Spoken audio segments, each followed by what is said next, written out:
नमस्कार मित्रों, मैं नितिन त्रिपाठी श्री श्याम जी ऑनलाइन स्टडी अड्डा में आपका स्वागत करता हूं। उम्मीद करता हूं आप लोग मस्त होंगे, स्वस्थ होंगे और अपनी पढ़ाई लिखाई से संबंधित कार्य अच्छी तरह से कर रहे होंगे। आज पार्ट वन में आज पार्ट टू शुरू होगा। पार्ट वन में हमने अक्षांश रेखाओं के बारे में पढ़ा था, महत्वपूर्ण अक्षांश रेखाओं को जाना था तथा महत्वपूर्ण अक्षांश रेखाओं तथा उनके बीच में जो क्षेत्र जोन जिसे कटिबंध कहते थे उनके बारे में पढ़ा था। आज हम पढ़ेंगे अक्षांश रेखाओं से तापमान की गणना करना। तो सबसे पहले चैनल को लाइक करें, सब्सक्राइब करें और घंटी वाला बटन ज़रूर दबाएं। अधिक से अधिक शेयर करें जिससे मैं आप लोगों का अच्छी तरह से पढ़ा सकूं। आइए तो हम किस तरह सीखते हैं, उसके बाद हम सीखेंगे किस महाद्वीप से कौन सी अक्षांश रेखा गुजरती है।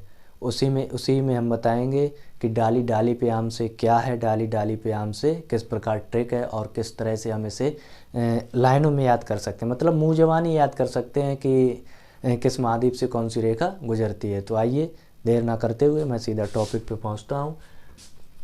देखिए क्या लिखा हुआ, अक्षांश रेखाओं से तापमान की गणना करना। पार्ट फर्स्ट में हमने पढ़ा था, पूरा ग्लोब हमने बताया था कौन सी रेखा किस तरह से बनती है। तो सबसे पहले हमने एक ग्लोब बनाया, उस पर इसका क्या नाम होता है, 0 डिग्री अक्षांश या भूमध्य रेखा। 23 सही 1/2 नॉर्थ को कहते हैं कर्क रेखा।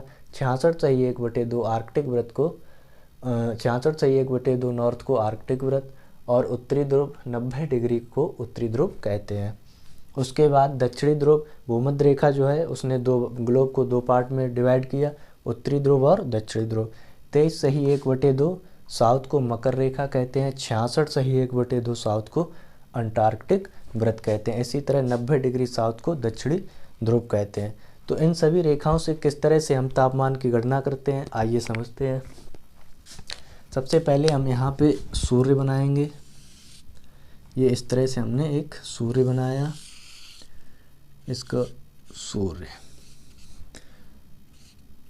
विषुवत रेखा पे सूर्य की किरणें कैसी पड़ती हैं, लंबवत पड़ती हैं। विषुवत रेखा पर सूर्य की किरणें लंबवत पड़ती हैं। इस चीज़ को समझने से पहले हम यहाँ पे एक छोटा सा एग्जाम्पल समझा रहे हैं, उसे समझिए आप लोग। ये कोई हमारे पास कैंडल है, क्या है, कैंडल के पास में हमने यहाँ कोई वस्तु रखी है और एक वस्तु यहाँ पे रखी है, ऐसे हटाने के बाद यहाँ पे रख दी। अब आप लोग ये बताइए कि जो वस्तु जितने पास होगी उसको उतना तापमान अधिक मिलेगा। वस्तु जितने पास होगी मोमबत्ती के यानी कैंडल के, उसे तापमान अधिक मिलेगा। अगर वस्तु की दूरी कैंडल से बढ़ा देंगे तो तापमान कैसा हो जाएगा, तापमान कम हो जाएगा। पास लाएंगे तो तापमान अधिक हो जाएगा। उसी तरह आप सूर्य की किरणें जब लंबवत पड़ी किस पे, विषुवत रेखा, तो तापमान यहाँ कैसा हो जाएगा, तापमान अधिक हो जाएगा, अधिक होगा। इस चिन्ह का विशेष ध्यान रखना। अगर मैं इस टाइप से लगा रहा हूँ तो इसका मतलब है अधिक, इसका क्या मतलब होगा, अधिक। और अगर डाउन लगा रहा हूँ तो इसका मतलब है तापमान कम, यानी कि अधिक और कम। अब यहाँ देखिए कर्क रेखा की स्थिति क्या होती है, सूर्य से कर्क रेखा की स्थिति होती है, इसकी अपेक्षा ये दूरी बढ़ी। जब ये दूरी बढ़ गई तो यहाँ तापमान क्या हो जाएगा, कम हो जाएगा। उसी तरह देखिए आर्कटिक वृत्त पे क्या स्थिति बनेगी, जाके ये दूरी इसकी अपेक्षा बढ़ी थी, इसकी अपेक्षा ये दूरी बढ़ गई, यहाँ क्या हो जाएगा, तापमान कम हो जाएगा। तो इस तरह से हमें एक पॉइंट मिला, क्या पॉइंट मिला कि भूमध्य रेखा से ध्रुवों की ओर जाने पर तापमान में क्या आती है, गिरावट आती है। तापमान कैसा हो जाता है, तापमान कम हो जाता है। तापमान कम हो जाता है, तापमान कम हो जाता है। हमने देखा कि भूमध्य रेखा से हम कहाँ गए, ध्रुवों की ओर गए। ध्रुवों की ओर जाने पर क्या हुआ, तापमान कम हो गया। उसी तरह यहाँ से देखिए एक दूसरा पॉइंट भी यहीं से मिलता है। दूसरा पॉइंट हमें क्या मिला, ध्रुवों से हम भूमध्य रेखा की ओर आए। ध्रुवों से जब भूमध्य रेखा की ओर आए तापमान यहाँ पे कम था, यहाँ भी कम था, और यहाँ आने पे क्या हुआ, अधिक हो गया। तो क्या पॉइंट मिला कि ध्रुवों से जब भूमध्य रेखा की ओर जाएंगे तो तापमान में बढ़ोतरी होती है, तापमान बढ़ता है। सीधी सी बात है, यहाँ पे क्या हो गया, तापमान बढ़ता है। बस यही 2 पॉइंट हमें यहाँ से क्लियर करने थे। हम सबसे पहले हमने पहला पॉइंट देखा कि सूर्य की किरणें लंबवत विषुवत रेखा पर पड़ती हैं तो तापमान अधिक हो गया। फिर सूर्य की किरणें कर्क रेखा पे डाली गई तो कर्क रेखा पे क्या हुआ, तापमान कम होगा, क्योंकि दूरी जब बढ़ेगी तापमान कम होगा। उसी तरह आर्कटिक वृत्त पे क्या हुआ, आर्कटिक वृत्त पे हमने देखा कि दूरी बढ़ी तो तापमान कम हो गया। यहाँ से एक पॉइंट क्लियर किया हमने। क्या पॉइंट क्लियर किया कि जब विषुवत रेखा से हम ध्रुवों की ओर जाते हैं, जब विषुवत रेखा से हम ध्रुवों की ओर गए तो तापमान में क्या आई, तापमान में कमी आ गई। उसी तरह से हमने देखा ध्रुवों से जब हम विषुवत रेखा की ओर आए, ध्रुवों से कहाँ आए, विषुवत रेखा की ओर, तो विषुवत रेखा की ओर आने पर तापमान में क्या हुई, बढ़ोतरी देखने को मिली। तो तापमान क्या हुआ, बढ़ गया, यानी कि बढ़ोतरी। तापमान क्या होता है, बढ़ता है। ध्रुवों से जब हम विषुवत रेखा की ओर आए तापमान बढ़ा। उसी तरह यहाँ भी समझ जाइए। यहाँ देखिए अब सूर्य की किरणें मकर रेखा पर पड़ी, सूर्य की किरणें जब मकर रेखा पर पड़ी तो क्या हुआ, तापमान कम हुआ। यहाँ भी तापमान क्या हो जाएगा, कम हो जाएगा, तापमान कम। और नीचे आने पर भी तापमान क्या हो जाएगा, कम हो जाएगा। तो यहाँ भी क्या वही स्थिति यहाँ भी बनी, तापमान में क्या आएगी, कमी आएगी। विषुवत रेखा से ध्रुवों की ओर जाने पर तापमान कम होता है। उसी तरह यहाँ भी दूसरी स्थिति बन जाती है। तापमान क्या, यहाँ पे कम था, यहाँ पे भी कम होगा, यहाँ पे भी कम। आगे जब यहाँ पे विषुवत रेखा पहुँचे तापमान बढ़ गया। तो यहाँ से हमने 2 पॉइंट क्लियर किए। 2 पॉइंट क्या क्लियर किए, 2 पॉइंट हमारे हैं कि जब हम विषुवत रेखा से ध्रुवों की ओर जाएंगे तो हमारे तापमान में कमी आएगी। विषुवत रेखा से ध्रुवों की ओर गए, तापमान में कमी आई। और विषुवत रेखा से ध्रुवों की ओर जाने पर किसी भी ध्रुव पे जाएंगे, चाहे उत्तरी ध्रुव पे जाएंगे चाहे दक्षिणी ध्रुव पे, तापमान में क्या आएगी, कमी आएगी। उसी तरह ध्रुवों से जब विषुवत रेखा की ओर जाएंगे तो तापमान में बढ़ोतरी होती है, यानी कि तापमान बढ़ता है। अब आइए क्वेश्चन देखिए कैसे पूछा जा सकता है। एक तो 2 क्वेश्चन यहीं से बन जाते हैं कि ध्रुवों से विषुवत रेखा और जाने पर तापमान कम होता है या अधिक होता है। उसी तरह विषुवत रेखा से ध्रुवों की ओर जाने पर तापमान कम होता है या अधिक होता है। 2 पॉइंट यहाँ से क्लियर हुए। या तो क्वेश्चन ऐसे पूछा जाता है या फिर क्वेश्चन थोड़ा घुमा देता है एग्जामिनर, पूछना ऐसे से होता है। देखिए दूसरा पॉइंट,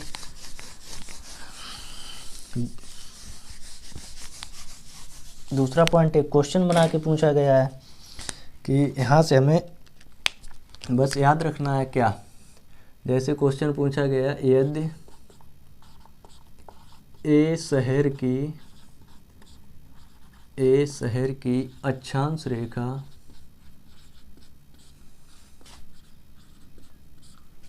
(37° नॉर्थ है तथा बी शहर की अक्षांश रेखा 52° नॉर्थ है, तो किस शहर का तापमान विषुवत रेखा के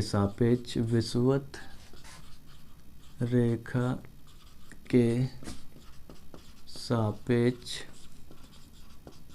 अधिक होगा। आइए समझते हैं। देखिए समझने से पहले चैनल को लाइक करें, सब्सक्राइब करें और ज़्यादा से ज़्यादा शेयर करें। देखिए इसके लिए हमें कुछ नहीं, बस एक पॉइंट याद रखना है, अक्षांश रेखा। क्या याद रखना है, अक्षांश रेखा इन्वर्सली प्रोपोर्शनल तापमान की होती है। किसके होती है, तापमान की। बस अब यहीं से हमें क्या करना है, यहाँ से हमें 2 पॉइंट याद रखने हैं। यदि अक्षांश रेखा का मान अधिक होगा तापमान कम होगा। क्या पॉइंट क्लियर किया, अक्षांश रेखा का मान अधिक होगा तापमान कम हो जाएगा। यदि अक्षांश रेखा का मान कम है तो तापमान अधिक हो जाएगा। पॉइंट क्लियर हुए। यदि अक्षांश रेखा का मान अधिक है तापमान कम हो जाएगा, यदि अक्षांश रेखा का मान कम है तापमान अधिक हो जाएगा। बस क्वेश्चन सॉल्व, यहीं से क्वेश्चन सॉल्व। देखिए ए शहर की कितनी है अक्षांश रेखा, 37° नॉर्थ। अब देखिए और बी शहर की 52° नॉर्थ। इन दोनों की तुलना कीजिए, कौन सी रेखा कम है, ए शहर की रेखा कम है। तो हमने देखा अक्षांश रेखा अगर कम होगी तापमान अधिक होगा, इसका तापमान क्या होगा, अधिक होगा। अक्षांश रेखा अधिक होगी ये कम थी। 37 डिग्री नॉर्थ अक्षांश रेखा कम है, तापमान अधिक। 52 डिग्री नॉर्थ तापमान अधिक है, नॉर्थ यानी कि अक्षांश रेखा का मान अधिक है, तापमान कैसा हो जाएगा, कम हो जाएगा। बस क्लियर हो गया। फिर एक बार समझाने की कोशिश करूंगा। अक्षांश रेखा इन्वर्सली प्रोपोर्शनल तापमान की होती है। यदि अक्षांश रेखा का मान कम कैसा है, अधिक है, तापमान कम हो जाएगा। यदि अक्षांश रेखा का मान कम है, तापमान अधिक हो जाएगा।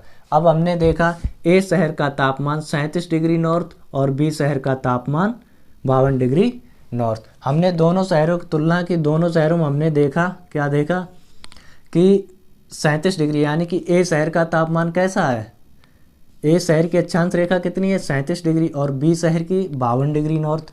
तो 37 डिग्री नॉर्थ अक्षांश रेखा कम है तो इसका तापमान क्या होगा, अधिक होगा। 52 डिग्री अक्षांश रेखा अधिक है तो इसका तापमान क्या होगा, कम हो जाएगा। तो किस शहर का तापमान हमें अधिक मिला, बी ए शहर का। तापमान किसका अधिक होगा, ए शहर का। तापमान ए शहर का अधिक होगा।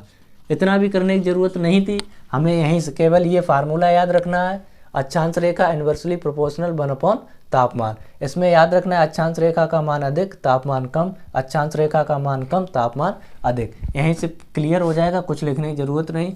यहाँ इसको देखा और इसको देखा, ए शहर की 37 डिग्री, बी शहर की 52 डिग्री, दोनों की तुलना की। 37 डिग्री रेखा कम है, 37 डिग्री रेखा कैसी है, कम है, तो इसका तापमान कैसा हो जाएगा, अधिक। 52 डिग्री रेखा अधिक है तो इसका तापमान कैसा हो जाएगा, कम। बस क्वेश्चन सॉल्व हो गया। अब आइए जिस चीज़ का हमें बेसब्री से इंतजार था कि किस महाद्वीप से कौन सी रेखा गुजरती है और किस तरह से हम जो है डाली डाली पे हम सीखते हैं। चलो, इससे पहले चैनल को लाइक करें, सब्सक्राइब करें और घंटी वाला बटन ज़रूर दबाएं, जिससे मुझे सपोर्ट मिले, मैं अच्छे से अच्छे आपको पढ़ाऊं, अच्छे से अच्छी ट्रिक्स बनाऊं और आप लोगों तक पहुंचाऊं। तो देखिए हेडिंग क्या है हमारी, महाद्वीपों से गुजरने वाली अक्षांश रेखाएं। महाद्वीपों से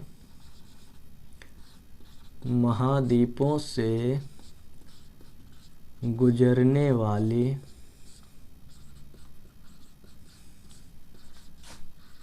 अक्षांश रेखाएं।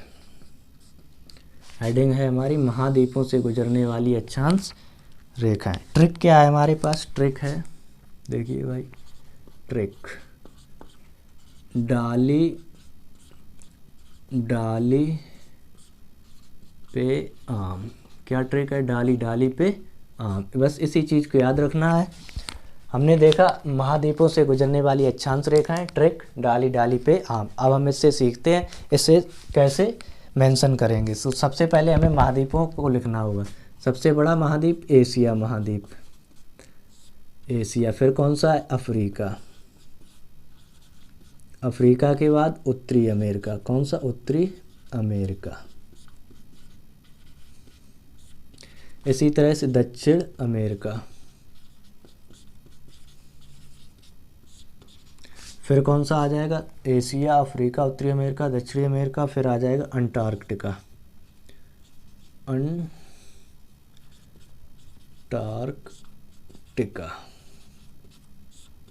फिर यूरोप, कौन सा आ जाएगा, यूरोप। और सबसे लास्ट में ऑस्ट्रेलिया, ऑस्ट्रेलिया। ऑस्ट्रेलिया देखिए, एशिया, अफ्रीका, उत्तरी अमेरिका, दक्षिणी अमेरिका, अंटार्कटिका, यूरोप और ऑस्ट्रेलिया। काउंट करते हैं कितने, 1 2 3 4 5 6 और 7। तो हमारी पृथ्वी पर कितने महाद्वीप हैं, 7। एशिया, अफ्रीका, उत्तरी अमेरिका, दक्षिणी अमेरिका, अंटार्कटिका, यूरोप और ऑस्ट्रेलिया। सबसे बड़ा एशिया, सबसे छोटा ऑस्ट्रेलिया। आइए देखते हैं क्या है, आम। डाली डाली पे आम। देखिए एक डाली आम की, आम कहाँ, एशिया, दूसरी अफ्रीका, दोनों में एक आम आया, दूसरी यहाँ पे आम किसमें, उत्तरी अमेरिका और दक्षिणी अमेरिका। अंटार्कटिका में क्या है, बर्फ़ जमी रहती है, यहाँ आम की डाल नहीं मिलेगी। यूरोप आम, इसमें भी आम की डाली पहुँची, इसमें भी पहुँची। लिखने का क्रम याद रखना है, आम आम आम। एशिया, अफ्रीका, उत्तरी अमेरिका, दक्षिणी अमेरिका, अंटार्कटिका, यूरोप और ऑस्ट्रेलिया। बस अब देखिए क्या हुआ, आम। अब यहाँ देखिए छोटा सा एक छोटी सी बात, आम, ये था आम। आम को क्या कहा जाता है? रसाल। रसाल से हमें क्या मिला? रस। रसाल से हमें रस मिला। रस का सर्वाधिक प्रयोग किसके द्वारा किया जाता है? कवियों द्वारा। आम, आम का नाम रसाल, रसाल से रस मिला, रस का सर्वाधिक प्रयोग कवि।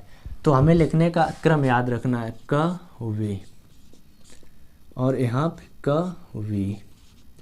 अब इस तरह से लिख देना है, कवि, बस कंप्लीट हो गया। आम, आम, आम, कवि, कवि और कवि, बस। अब यहाँ से हमें एक एक पॉइंट को, आ से क्या लिखना है हमें? आर्कटिक व्रत, आर्कटिक व्रत। माँ से हमें लिखना है मकर रेखा, क्या लिखना है? मकर रेखा। का से क्या लिखना है? कर्क रेखा। और वी से विषुवत रेखा, विषुवत रेखा, बस। सबसे पहले देखना है लिखने का क्रम क्या था। सबसे पहले हमें महाद्वीप याद करने, एशिया, अफ्रीका, उत्तरी अमेरिका, दक्षिणी अमेरिका, अंटार्कटिका, यूरोप और ऑस्ट्रेलिया। फिर हमें लिखने का क्रम क्या था? आम, आम, आम। अंटार्कटिका में वर्ष भर बर्फ जमी रहती है, यहाँ कोई आम की खेती नहीं करेगा। अब देखा हमने आम, आम का नाम रसाल, मतलब आम का पर्यायवाची क्या होता है? रसाल। रसाल से हमें क्या मिल जाएगा? आगे से रस मिल गया। रस का सर्वाधिक प्रयोग कौन करता है? कवि हमारे। अब कवि को लिखने का क्रम क्या है? कवि एक बार सीधा लिखना है, दो बार सीधा लिखना है, एक बार कवि आम की तरह लिख देना है, बस। यहाँ से अब देखिए, यहाँ से एक एक पॉइंट को क्लियर कर लीजिए। एशिया से आर्कटिक व्रत, कर्क रेखा, विषुवत रेखा। अफ्रीका से मकर रेखा, कर्क रेखा, विषुवत रेखा। उत्तरी अमेरिका से आर्कटिक व्रत, कर्क रेखा। दक्षिणी अमेरिका से मकर रेखा, विषुवत रेखा। अंटार्कटिका से कोई रेखा नहीं गुजरती है। यूरोप से केवल आर्कटिक व्रत, ऑस्ट्रेलिया से केवल मकर रेखा। प्रश्न हमसे पूछा जाता है और पूछा भी गया है कि किस महाद्वीप से तीनों रेखाएं गुजरती हैं? ऐसा कौन सा महाद्वीप है जहां से तीनों रेखाएं गुजरती हैं? तो देख लीजिए, आपकी आंखों के सामने लिखा हुआ है, ऐसा अफ्रीका महाद्वीप है जहां से तीनों रेखाएं गुजरती हैं। कौन सा महाद्वीप है? अफ्रीका महाद्वीप। अफ्रीका महाद्वीप, अफ्रीका महाद्वीप से तीनों रेखाएं गुजरती हैं। एक बार फिर से मैं रिवीजन करा रहा हूँ। एशिया, अफ्रीका, उत्तरी अमेरिका, दक्षिणी अमेरिका, अंटार्कटिका, यूरोप, ऑस्ट्रेलिया। आम, आम, आम। अंटार्कटिका में खेती नहीं हो पाएगी क्योंकि यहाँ बर्फ़ जमी रहती है। आम मीन्स रसाल, रसाल पर्यायवाची होता है। रसाल से हमें रस मिला, रस का सर्वाधिक प्रयोग कौन करता है? कवि, कवि, कवि और कवि। अब यहाँ से हमसे केवल इतना प्रश्न पूछा जाता है कि किस महाद्वीप से कौन सी रेखा गुजरती है। एक ऐसा भी महाद्वीप है जहाँ से तीनों रेखाएं गुजरती हैं, तो वो महाद्वीप कौन सा है? अफ्रीका महाद्वीप। अफ्रीका महाद्वीप से तीनों रेखाएं गुजरती हैं, मकर रेखा, कर्क रेखा, विषुवत रेखा। हमने मेंशन भी कर दिया, आर्कटिक व्रत, मकर रेखा, कर्क रेखा, विषुवत रेखा। आज से अब देखिए, एशिया महाद्वीप से कौन सी रेखा? आर्कटिक व्रत, कर्क रेखा और विषुवत रेखा। अफ्रीका से मकर रेखा, कर्क रेखा, विषुवत रेखा। उत्तरी अमेरिका से आर्कटिक व्रत और कर्क रेखा। दक्षिणी अमेरिका से मकर रेखा और विषुवत रेखा। अंटार्कटिका में वर्ष भर बर्फ जमी रहती है, यहाँ कोई आम की खेती नहीं होती। यूरोप में आर्कटिक व्रत और ऑस्ट्रेलिया में मकर रेखा। दोस्तों, उम्मीद करता हूँ आप लोगों को ट्रिक अच्छी लगी होगी। चैनल को ज़्यादा से ज़्यादा लाइक करें, सब्सक्राइब करें और घंटी वाला बटन ज़रूर दबाएं। जय हिंद। आज के लिए बस इतना ही। जय हिंद, वंदे मातरम। जय हिंद, जय भारत।